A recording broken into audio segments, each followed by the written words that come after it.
हाँ, अभी दूसरा जो टॉपिक है ये क्लियर है सबको? अभी किसी को कुछ पूछना है या बताना है? हाँ, फ्यूचर को लेके प्रॉपर्टी रखनी या नहीं? यस वैष्णवी बहन। ओम शांति दीदी। जब मेरी नानी की डेथ हुई ना, तो मेरी नानी की डेथ 2-3 दिन में ही हुई थी। तो मतलब कहीं ना कहीं उनके कर्म बहुत अच्छे थे। उन्होंने कभी मतलब हर किसी की हेल्प की, कभी किसी को भूखे नहीं जाने दिया। एंड शायद यही रीजन है कि उनकी 2019 में डेथ होने के बाद भी आज भी लोग उनका नाम बहुत लेते हैं कि मतलब इतनी बुआएं थी बट उनके जैसी कोई भी नहीं थी।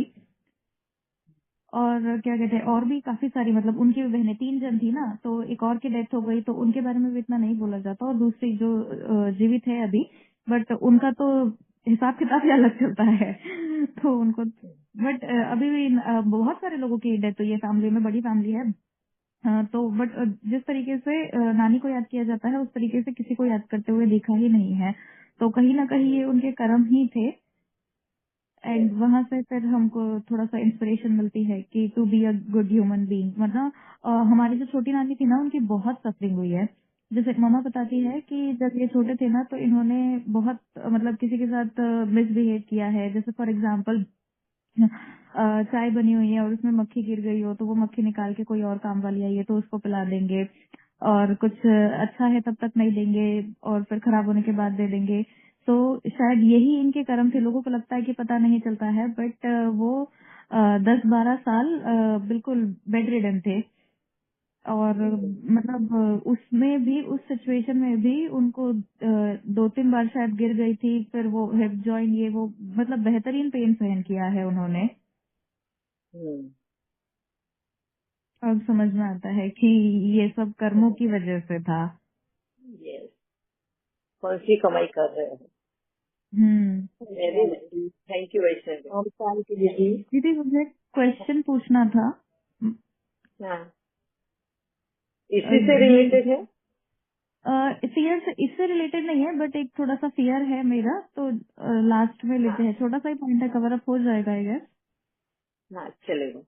अभी ये वाले इससे रिलेटेड है ना, वो पहले डिस्कस कर लेते हैं। यस राम रतन बहन। जी दीदी, यहाँ भी जैसे अभी रिटायरमेंट हुआ है तो पैसा वगैरह अभी मिला नहीं है, पर मिलेगा। पर मैंने भी जैसे बच्चों के लिए ये सोच रखा है कि जैसे बेटा अपने आप में सर्विस कर रहा है, सब कुछ कर रहा है, लेकिन पोते पोती या इनको अगर एजुकेशन के लिए अगर जरूरत पड़ी, क्योंकि आजकल जो जनरेशन है वो केवल खाने पीने और मौजों में रहने के लिए अपनी सैलरी को पूरा कर देती है। मकान वगैरह सब लोन पे लेते हैं, गाड़ियां सब लोन पे लेते हैं, जबकि हमने कुछ भी लोन पे नहीं है, सब अपने मेहनत से ही जो कुछ हुआ उतना ही किया। तो ये सोच रहे हैं कि अभी अभी तो खुशी से रहे, तो पोते पोतियों की जब पढ़ाई होगी तो ये फिर कहाँ से लोन लेंगे। तो मेरा ये जो पेमेंट है वो उस समय मैं उन बच्चों के नाम करूंगी, ताकि वो आके एजुकेशन में काम मिले। तो मैं उनको वैसे नहीं दे रही। तो ये डिसीजन दीदी सही है या नहीं, बाबा को ही सौंप रखा है। और बहुत बाबा को अच्छा मैं है। यही कहती हूँ, बाबा को यही कहती हूँ कि बाबा मेरा ये जो मेहनत से कमाया हुआ पैसा है ना, उसका सदुपयोग हो, कभी भी वेस्टेज में नहीं जाए। तो अभी जैसे वेरी रिटायरमेंट पे खूब फंक्शन करते हैं, मैंने कहा नहीं कोई फंक्शन नहीं, मेरी इतना नज है। उसके वो हस्बैंड खत्म हो गए तो मैंने कहा इसमें कुछ इनको देंगे, ऐसे करके मैंने उस पैसे को वेस्टेज खर्च नहीं किया। जबकि गांव वाले सब कहते हैं आप तो कंजूस हो, आपने तो कुछ ऐसा फंक्शन ही नहीं किया, खूब मजे करने चाहिए, सबको यूँ करना चाहिए। मैंने कहा नहीं, मुझे कुछ नहीं करना, जहाँ जरूरत हो बाबा वहाँ लगाना। बहुत अच्छा है। मगर एक और भी इसमें कर लेना, बिल बना के रखना। अगर बिल बनी हुई नहीं रहेगी ना, तो जो भी हम्म, आपने सोचा है कि जिसको क्या करना है वो उस वक्त हम्म, नहीं कर पाएंगे। वो कोई, हाँ, ऐसे ही किसी के हाथ लग जाएगा। तो जब भी आपका कुछ इच्छा है कि किसको क्या कराना है, एजुकेशन को लगाना है या ये, तो एक बिल बनाना है और बिल में सब लिखना है तुम्हारी क्या इच्छा है, किसको क्या देना है, एंड जी उसको दीदी, कोर्ट से मैं अटेस्टेड मैं करके शुरू से ही रखना। उनके नाम ही करवाऊंगी। नाम ही ये करवाऊंगी। थैंक यू दीदी, आपके द्वारा और मुझे सहमति मिल गई बाबा की। Thank you. ओम शांति। और किसी को कुछ शेयरिंग करनी है? ठीक है, अभी आते हैं शशिकला बहन ने जो बताया, दर्द का डर। हाँ? चोट लगती है या कोई भी बात का दर्द होता है ना, उस दर्द से हम घबराते हैं, यानी इस वजह से हम कदम नहीं उठाते हैं, कोई रिस्क लेने को नहीं तैयार रहते हैं। ये बहुत बड़ा एक डर है सभी को। ये क्यों है ये डर? हाँ, चोट लग जाएगी, जैसे ऊपर से ऊपर क्यों डर लगता है? ऊपर चढ़ने के लिए गिर गए, चोट लग गई तो वो दर्द होगा, हाँ? उस दर्द से ही घबराते हैं, इसलिए वो काम ही नहीं करना है। हाँ? आग आपके पास, खाना बनाते वक्त हाथ जल जाएगा, हाथ जल जाएगा, उस दर्द से हाँ, तकलीफ होगी, इसके लिए खाना ही नहीं बनाना है। सब्जियां कट करनी है, नहीं हाथ कट जाएगा तो खून आएगा, दर्द बहुत होएगा, उस दर्द की वजह से काम ही नहीं करना। तो ये जो दर्द वाला सिलसिला जो शशिकला बेन बोल रहे हैं, कोई रिश्तों से, कभी रिश्तों से दर्द मिलता है, हॉस्पिटल जाने से डर लगता है, डॉक्टर के पास सुई लगेगी। मेरे को सबसे पहले मैं अपना बता देती हूँ, मुझे इंजेक्शन से बहुत डर लगता था, सुई चुभने से। हाँ? जब भी इंजेक्शन का नाम लो ना, मेरे को डॉक्टर से पहले से पसंद ही नहीं, बचपन से ही। हाँ? दवाइयाँ पसंद नहीं। ऐसा था, मेरा नसीब ही ऐसा है कि जब देखो तब बीमारी एंड डॉक्टर के पास जाना है। इंजेक्शन से बहुत डरती थी, मैं बोलती डॉक्टर दवाई दे दो, मेरे को इंजेक्शन नहीं दो, जितनी चाहिए उतनी दवाइयाँ दे दो, मैं सब लेने को तैयार हूँ। मगर सर्टेन टाइम पे इंजेक्शन ही काम आते हैं, दवाइयाँ काम नहीं करती, और मुझे उसी का बहुत डर लगता था। डर इसलिए लगता था इंजेक्शन का क्योंकि उससे दर्द बहुत होता था, हाँ, पेन बहुत होता था, इसलिए मुझे इंजेक्शन पसंद नहीं था। कांटे, कभी पैर में कांटा चुभ जाए ना, तो वो सुई से मेरी मम्मी निकालने की कोशिश करती थी, वो सुई चुभ जाएगी, इसके लिए मेरे को डर लगता था। मैं बोलती नहीं, रहने दे वो कांटे को ऐसे ही, हाँ, कांटा चुभ रहा है मेरे को अंदर में, वो चुभन में वो चल जाएगी, बस सुई वापस से चुभेगी, सुई चुभ के मेरे अंदर से वो कांटा अगर निकालना है, मुझे वो दर्द सहन नहीं होगा। तो कैसे सोचती, मेरे को भी कभी कभी ना, मैं बैठती हूँ याद करती हूँ वो बचपन की बातें, तो मुझे हंसी आती है अपने आप पे कि कांटा कितना ही चुभ रहा है, पूरे दिन मेरे को चुभ रहा है, उससे वो दर्द सहन कर रही हूँ। मगर सुई से मेरी मम्मी अगर उस कांटे को, या लकड़ी का तिनका अगर हाथ में घुस जाता है ना, अपने फर्नीचर होते हैं, कभी सफाई करते हो कुछ वक्त, ऐसे लकड़ी का तिनका घुस जाता है हाथ में, वो चुभ रहा है, वो चल जाएगा, मगर सुई छुपा के अगर उस लकड़ी के तिनके को बाहर निकालना है, वो उससे दर्द होगा, उससे घबरा जाती हूँ मैं, है? तो मम्मी मेरे को बहुत पागल होती थी, उससे अरे ये पूरा दिन दर्द सहन कर रही है, वो 1 सेकंड का दर्द है, सुई से निकल जाएगा, वो मैं मानती नहीं थी। फिर मम्मी को मम्मी गेहूं का आटे का ना पोटली वो बना के वो लगा के रखती थी, वो आटा फिर उस कांटे को या वो तिनके को खींच के निकालता था, फिर वो ठीक होता था।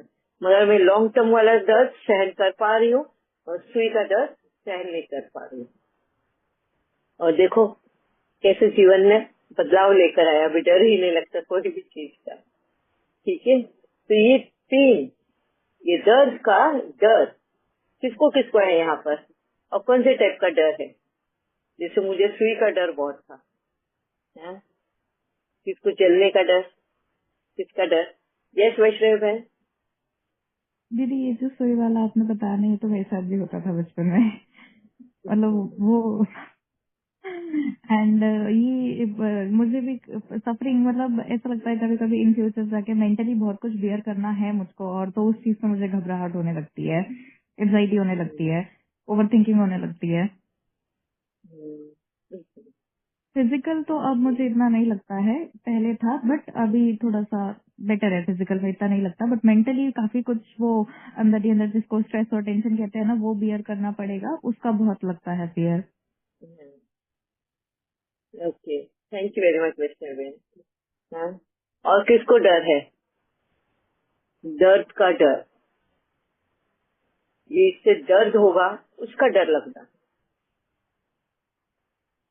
किसी को भी नहीं। Very nice. पाँव का दर्द उसका ही दर्द रहता है, बहुत दर्द रहता है हर बात में। एक एक घुटनों बात का करो। दर्द होता है ना, फिर ऑपरेशन करते हैं लोग, उसका बहुत डर लगता है। हाँ, वो दर्द सहन कर रहे फॉर एवर, घुटने में जो दर्द हो रहा है, वो दर्द सहन करेंगे, ऑपरेशन से अगर वो ठीक हो रहा है एंड तुम उस पेन से निकल जाओगे, वहाँ वो ऑपरेशन से ही डर लगा रहता है। हाँ, तो ऑपरेशन का डर है या दर्द का डर है, ये भी फर्क है। यस राजीव बहन। दीदी मेरी आवाज नहीं आ रही क्या? आ रही है अभी आवाज आई। मेरी? हाँ अच्छा, अभी आई। आंधी तूफान चल रहा था ना थोड़ी देर पहले।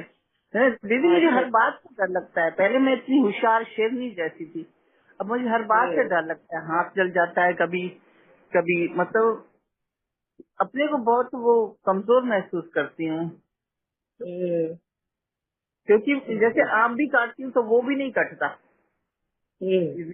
कूले में ताकत नहीं है हाथ में या हाथ हिलते हैं आपके? ना, वो कूले में जब से चोट लगी ना तब से हाँ। मैंने अच्छा, धक्का मारा वो था ना, गाय वो ने मारा। कुआं। हाँ, तो उसमें कूले में मतलब वो बैलेंस नहीं हो रहा है ठीक से। हम्म, हम्म। तो हर बात में तो उस डरने वजह लगी। से हाँ, सारा काम उल्टे से ही करना पड़ता है। हम्म, अभी भी हाथ से फोन गिर गया था, तो साथ में पकड़ा सीधे में तो। अच्छा, चलो हम इस दर्द से ही, हाँ, दर्द के डर से ही बाहर निकलेंगे। अभी कैसे निकलना है वो भी मैं बताऊंगी, क्योंकि मैंने जिस तरीके से अपने आप को निकाला है वो मुझे बहुत काम आया है। ये शशि बहन,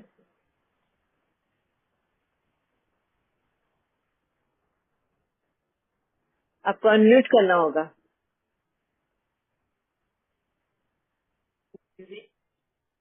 हाँ हाँ जी। दीदी, मुझे ना ये बस यही डर लगता है। कहते हैं ना कि लास्ट टाइम में जब हमारा लास्ट अंतिम समय आता है तो हम बहुत हाँ, मतलब पेन में होते हैं। तो मैं तो हाँ। यही बोलती हूँ रोज बाबा को, बाबा मुझे एकदम से ले जाना, मुझे ये पेन बर्दाश्त नहीं होगा मेरे से।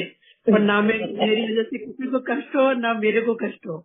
मेरे को तो एकदम से ले हम्म, जाना। तो ये डर हम्म, लगता है मुझे, और कोई डर नहीं लगता।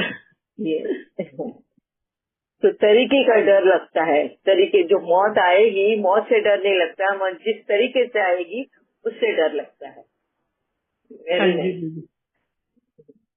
ये तो सभी का डर है, वो तरीके का डर। हाँ, कौन से तरीके से आएगी मौत। सब लोगों की इच्छा होती है यही कि नींद में ही झटका आ जाए। अभी जैसे स्ट्रेस वाले हार्ट फेल हो जाता है एकदम से, लोग वही प्रिफर करते, बात करते करते ढम खत्म है। वो वाला मौत बहुत सबसे अच्छी। वैसे कर्म भी अच्छे होने जरूरी है। यस, मैं इस डर से भी बाहर कैसे निकलना है देखते हैं। ये अनिता बहन। हाँ दीदी, मुझे भी वो बिस्तर पर पड़ने का डर है कि बाबा मुझे बिस्तर पर बीमार मत रख, चलते फिरते ले जा। बस बाबा को यही बोलते हैं दीदी, किस पर डिपेंड नहीं हो, किसी को मेरा करना ना पड़े। मैं अपने चलते फिरते मुझे लेते ले जा, और बिस्तर पर मत पड़ने। इसका डर, तो बिस्तर पर पड़ेगा तो कौन करेगा अपना। फिर सबको टाइम भी रहता नहीं आजकल। और सबको अच्छा भी लगता नहीं है आजकल, देखा ना ऐसा। वही, आजकल दीदी कोई डर भी नहीं सकता। और अकेलापन रहता है हाँ, दीदी, कोई बात नहीं करता है। फिर यस। बीमार रहेगा तो बात नहीं करेगा, फिर करेगा। वही डर, बाकी दूसरा कुछ नहीं। बाबा है बाकी साथ में। यस, ये है तरीके का डर। ठीक है, ये जो मौत का तरीका कौन से तरीके से आएगा उसका डर है। अभी हम जो बात कर रहे हैं दर्द का डर, पेन। पेन जो होता है ना, हमें जो कोई भी चीज से तकलीफ होती है, उस तकलीफ से हमें डर लगता है। तो ये दीदी बहुत सारे रिश्तों में भी होता है वो डर। हाँ जी। दीदी मुझे डेंटिस्ट के पास जाने से बहुत डर लगता है। मुझे उस दर्द से, जो उसकी आवाज होती है ना, जो उनका हाँ। इंस्ट्रूमेंट होता है, मुझे लगता है मेरी जीभ कट जाएगी, मेरे अंदर से मेरा चिक कट जाएगा। तो मुझे डेंटिस्ट के हाँ। पास जाने का मतलब, मैं कंफर्टेबल जाती हूँ हर 6 मंथ के बाद क्लीनिंग के लिए, हम्म, लेकिन वो लाओस वाला दिन मेरा उतना अच्छा नहीं होता। मुझे लगता है की आवाज सुबह से मेरे कान में होने लगती है। तो दर्द का नहीं है हम्म। वो, बस आवाज का वो एक डर है मेरे को। वो आवाज से डर है या अ, इसको कोई और नाम है, इसका फोबिया है ये एक्चुअली, एक नहीं टाइप का। दीदी, मुझे लगता है ना कि एक डेंटिस्ट जो काम कर रहा है उसके पास स्पेस बहुत कम है काम करने के लिए। डॉक्टर सर्जरी हाँ, कर रहा है तो वो खोल रहा है टेबल पे, कहीं सीधा गलती सीधा से बोल रहा हाथ दांत से फिसल के टंग पे आ गई और टंग कट गई तो है। हाँ, तो वो डेंटिस्ट से डर छेद नहीं है हो मुझे। गया। हाँ, क्योंकि सर्जरी कर रहे हैं तो सीधा टेबल पे पड़े, एटलीस्ट ओपन करेंगे तो ढंग से करेंगे। और मुंह में ऐसा होता है हाँ। उस टाइम हम होश में भी होते हैं, हम ही कभी हिल जाते हैं। और वो जो डेंटिस्ट है वो भी एक ह्यूमन बीइंग है, और वो उसकी आवाज से मुझे बहुत घबराहट होती है। मुझे उतना वो नहीं, बस वो कीज कीज करता है, उससे मुझे लगता है कि जल्दी से जल्दी खत्म हो। तो दर्द वजह से मुझे उतना डर नहीं लगता। दर्द तो गलतियां की हैं तो मुझे लगता है कि बर्दाश्त नहीं नहीं, एक्चुअली आपका डर दर्द से ही है, वो कीर आवाज से नहीं है। अच्छा क्योंकि अगर हाथ पे चल गया एंड टंग पे आ गया तो वो टंग आएगा तो टंग पे दर्द होगा ना। हाँ, समझा डिफरेंस? चिक कट गया तो वो दर्द, दांत का दर्द तो है ही, अभी दूसरा दर्द चिक का दर्द, तो ये दर्द का ही डर है आपको। वो कीर आवाज जो आती है वो ड्रिल करते हैं दांत को, उससे नहीं है। क्योंकि जब क्लीनिंग वगैरह के लिए जाते हैं, कोई दांत में प्रॉब्लम नहीं है, तो कभी कभी होता है गम्स कहीं से वीक होता है तो वहाँ पे पेन होती है जब वो मशीन करते हैं तो। हाँ, तो वो दर्द फिर पेन का दर्द है, वही डर है, पेन का दर्द है, डर है। हाँ? दीदी और ये डेंटल पेन है ना, इसका बहुत डर ये है। और आपने मतलब आपने भी रूट कैनाल करवाया ना विदाउट एनी पेन किलर, और वीना बहन ने भी करवाया है तो विदाउट एनी मेडिसिन। मैं भी कोई बहुत साल हो गए मेडिसिन नहीं लेती हूँ, बट इसका मेरे को बहुत डर लगता है, इसका without medicine I fear that. उसका बहुत विदाउट मेडिसिन जाने का, विदाउट एनेस्थीसिया करने का, उसका बहुत डर लगता है। Very nice. और किसी को रिश्तों का डर लगता है कि रिश्ते खोने का दर्द जो निकले होगा, वो दर्द सहन नहीं कर सकते, इसलिए रिश्ते ही नहीं बनाते हैं। रिश्ते खोने का दर्द मैंने ये भी सुना है, ये भी दर्द है एक टाइप का। इस दर्द से ही डर है। फ्रेंडशिप बनाना स्पेशली, मैंने एक लड़की को देखा था, वो किसी से दोस्ती करने से ही डरती थी। नहीं, मेरा कोई दोस्त नहीं है, क्योंकि अगर मैं दोस्ती रखूंगी, मेरा आज तक का वो बोलती है कि जीवन में मेरा कोई भी दोस्त नजदीक का अगर मैंने दोस्ती बना लिया, एक तो वो मुझे छोड़ के चले जाएगा या तो वो मर जाएगा। मुझे दोस्ती चाहिए ही नहीं, मुझे उस दर्द में जाना ही नहीं है। उस दर्द से वो डरती थी, उस रिश्ते को खोने के दर्द से। तो ऐसे भी दर्द है, ये दर्द ही डर है, रिश्तों को खोने का दर्द, उसका डर। ये चीज मैंने अपने कुछ फ्रेंड्स में देखी थी। मतलब जैसे वो एक ट्रेंड नहीं चलता है कि हाँ एक ही, मतलब दोस्त है तो सब है, लेकिन बेस्ट फ्रेंड कोई एक ही होता है, और फिर वो बेस्ट फ्रेंड से दोस्ती टूट जाए तो क्या कहते हैं, मतलब दोबारा वो किसी के इतना क्लोज नहीं जाते हैं, और खुद को भी मतलब न खुद किसी के क्लोज जाते हैं, ना किसी और को अपने क्लोज आने देते हैं। And second thing what I have feel is कि ब्रेकअप्स के बाद माय फ्रेंड्स लिटरली फील कि देयर इज नथिंग लाइक प्यार, ये सब मोह माया है, सब छोड़ छाड़ दो, ऐसा कुछ भी नहीं होता है। ये एक बहुत मेजर देखा है मैंने। एक शरीर का दर्द है, उसका दर्द का डर, एक रिश्तों को खोने का दर्द का डर, बहुत सारे दर्द के डर है, अलग अलग टाइप के हैं। अभी वक्त हो गया है, हम कल डिस्कस करेंगे इस पॉइंट को और गहराई से, और किस तरह से इससे बाहर आना है। ठीक है? ओम शांति। ओम शांति दीदी। ओम शांति।